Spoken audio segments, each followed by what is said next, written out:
America आणि Iran या दोन देशांमध्ये सध्या सीज फायर झालेला आहे आणि हा पाकिस्तानने घडवून आणलाय असं बोललं जातंय.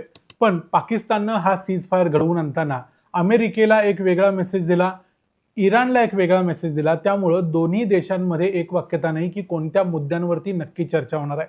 त्यामुळे इराण या चर्चेसाठी आता येईल की नाही याच्याबद्दल देखील साशंकता आहे. त्याच वेळेला दुसरी एक गोष्ट घडलेली आहे ती म्हणजे पाकिस्तानचे जे डिफेन्स मिनिस्टर आहेत ख्वाजा आसिफ, जे अनेक वेळा चुकीच्या कारणांसाठी चर्चेत असतात, ते पुन्हा एकदा चर्चेत आलेत. कारण त्यांनी एक ट्विट केलं होतं. या ट्विटमध्ये त्यांनी इस्रायलला अतिशय घाण भाषेमध्ये टीका केलेली होती. इस्रायलला त्यांनी कॅन्सरस अशी शब्द वापरलेले होते. याशिवाय इस्रायलचा विनाश व्हावा याबद्दल देखील बोललेले होते. जो देश या संपूर्ण युद्धामध्ये मध्यस्थी करतोय, या युद्धातला एक महत्त्वाचा देश इस्रायल असताना जो माणूस मध्यस्थी करतोय तो माणूस जर अशा पद्धतीची भाषा, तो देश अशा पद्धतीची भाषा वापरत असेल तर तो काय घंटा मध्यस्थी करणार, असा प्रश्न आता इस्रायल देखील विचारत आहे आणि सगळं जगच त्या दृष्टीनं पाकिस्तानकडे बघत आहे. पण सध्या तरी ख्वाजा आसिफ यांनी त्यांच्या बापाच्या भीतीनं म्हणजे डोनाल्ड ट्रम्प यांच्या भीतीनं ते ट्विट डिलीट केलंय. कदाचित नेत्यानाहूंनी ज्या पद्धतीनं त्यावर प्रतिक्रिया दिली त्यामुळे त्यांना ते कदाचित ट्विट डिलीट करावं लागलं असेल. नेमकं काय झालं ते बघूया आजच्या या व्हिडिओमध्ये. मी आहे रणजित यादव आणि तुम्ही पाहताय द मराठीवाना. एकीकडे पाकिस्तान जगात शांततेचा आवा आणतोय. आता तर पाकिस्तानच्या मुनीर आणि शाहबाज या जोडीला नोबेल पारितोषिक पाहिजे झालंय त्यांनी, कारण हा समेट घडवून आणलाय म्हणून. पण प्रत्यक्षात पाकिस्तान हा एक दहशतवादी देश आहे हे आतापर्यंत भारतानं अनेक वेळा ओरडून सांगितलंय आणि आता पाकिस्ताननं ते स्वतः सिद्ध केलेलं आहे. कारण एकीकडे त्यांच्याकडे इस्लामाबादमध्ये आज चर्चा होणार आहे इराण आणि अमेरिकेच्या प्रतिनिधींमध्ये.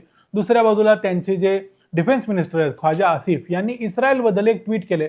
त्या ट्विटमध्ये त्यांनी काय म्हटलंय नेमकं मी तुम्हाला सांगतो. ते म्हणतात की इस्रायल हा मानवतेला लागलेला एक शाप आहे. लेबनॉनमध्ये वंशविच्छेद आता सध्या घडवून आणला जातो इस्रायलकडून. त्याच्यानंतर ते म्हणतात की पहिल्यांदा गाझामध्ये, त्यानंतर इराणमध्ये आणि आता लेबनॉनमध्ये अशा पद्धतीनं या इस्रायलचा एक प्रकारे वंशविच्छेद सुरू आहे आणि ते इस्लामच्या विरोधात आहेत. त्यामध्ये पुढे ते म्हणतात की पॅलेस्टाईनच्या भूमीवर हा कॅन्सर सारखा म्हणजे कॅन्सरस असलेला देश ज्या लोकांनी उभा केला, ज्या युरोपियन लोकांनी उभा केला, ते सगळे नरकात जाऊन सडोत अशी इच्छा त्यांनी व्यक्त केलेली आहे. आता एखाद्या देशाच्या डिफेन्स मिनिस्टरला जो एका घटनात्मक पदावर बसलेला आहे त्या माणसाला अशी भाषा शोभत नाही. पण ते ख्वाजा आसिफ आहेत. ख्वाजा आसिफ हे ख्वाजा आसिफ सारखंच वागणार. त्यामुळे त्यांच्याकडून हे एक्सपेक्टेड आहे की ते अशा पद्धतीच्या गोष्टी करू शकतात. पण सध्या ही गोष्ट करायची नव्हती, कारण आता सध्या पाकिस्तानमध्ये जगभरातले नेते येत आहेत आणि त्याबद्दल तिथं चर्चा होणार आहे. या चर्चेच्या वेळी तरी किमान ख्वाजा आसिफ यांनी असं शेण खायचं नव्हतं, पण त्यांनी ते खाल्लं. आणि त्यानंतर इस्रायलच्या त्याबद्दल काय प्रतिक्रिया आल्या ते थोडक्यात बघूया. यानंतर इस्रायलची जी प्रतिक्रिया आली ती इस्रायलच्या पंतप्रधानांच्या ऑफिसकडून आलेली आहे आणि त्याबद्दलचं त्यांनी देखील एक ट्विट केले. ते स्वतः याबद्दल बोलले नाहीत, कारण पाकिस्तानच्या डिफेन्स मिनिस्टरला उत्तर द्यायला इस्रायलचे पंतप्रधान बांधील नाहीत, म्हणून त्यांच्या ऑफिसकडून हे ट्विट आले. त्यांच्या ट्विटमध्ये त्यांनी सांगितले की इस्रायलच्या विनाशाची इच्छा व्यक्त करणं ही एक संतापजनक गोष्ट आहे आणि ही एक सरकार म्हणून किंवा एक व्यक्ती म्हणून कोणीही सहन करणार नाही. ते म्हणतात की जे लोक स्वतःला मध्यस्थ म्हणवतात आणि शांततेची चर्चा घडवून आणतात त्यांच्याकडून तर ही अपेक्षा आम्ही अजिबात करत नाही.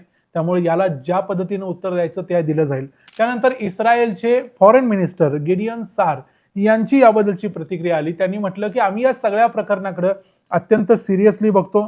शांततेच्या काळात मध्यस्थी करणारं जे सरकार आहे ते सरकार अशा पद्धतीने जर दहशतवादाची भाषा बोलत असेल तर त्याचा काय इलाज करायचा ते आम्हाला माहिती आहे. ते पुढेही म्हणाले की आम्ही आमचं स्वतःचं रक्षण शेवटच्या थराला कुठल्याही लेवलला जाऊन करायला तयार आहोत आणि अशा प्रकारच्या टेररिस्ट सरकारकडून म्हणजे पाकिस्तान सारख्या दहशतवादी देशाविरुद्ध ते कसं करायचं ते आम्हाला माहिती आहे.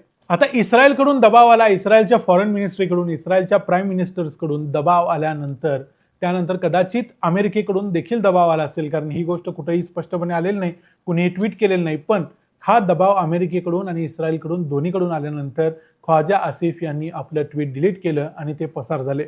आता ख्वाजा आसिफ यांना असं ट्विट डिलीट करायला वगैरे काय लाज वाटत नाही, याच्या अगोदर त्यांनी अनेक वेळा केलेला आहे. त्यामुळे झालं काय तर पाकिस्तान या ठिकाणी एक्सपोज झाला आणि जगाच्या सगळ्या लक्षात आलं की जो देश एक प्रकारे मध्यस्थाची भूमिका पार पडतोय आणि हे युद्ध थांबवायचा प्रयत्न करतोय, पण या युद्धामध्ये असलेली एक पार्टी म्हणजे इस्रायल बद्दलची या देशाची भावना काय आहे तो हे काम करूच शकत नाही.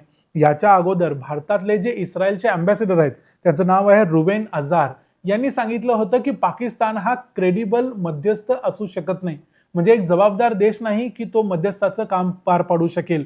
पण तरी देखील आता सध्या अमेरिकेची इच्छा आहे आणि अमेरिकेचा हा लडका आहे पाकिस्तान, त्यामुळे सध्या पाकिस्तान ही भूमिका पार पडतोय. आता चर्चा खरोखर होईल की नाही माहिती नाही, कारण इराणचे प्रतिनिधी अजूनपर्यंत पाकिस्तानमध्ये आलेले नाहीत आणि येणार असं त्यांनी सांगितलेलं नाही. त्यांचं असं म्हणणं आहे की ज्या बाकी गोष्टी व्हायच्या बाकी आहेत इराण ते लेबनॉनमध्ये वगैरे, त्या सगळ्या पूर्ण झाल्याशिवाय आम्ही येणार नाही. त्यामुळे कुठली मध्यस्थाची भूमिका हा प्रश्नच आहे.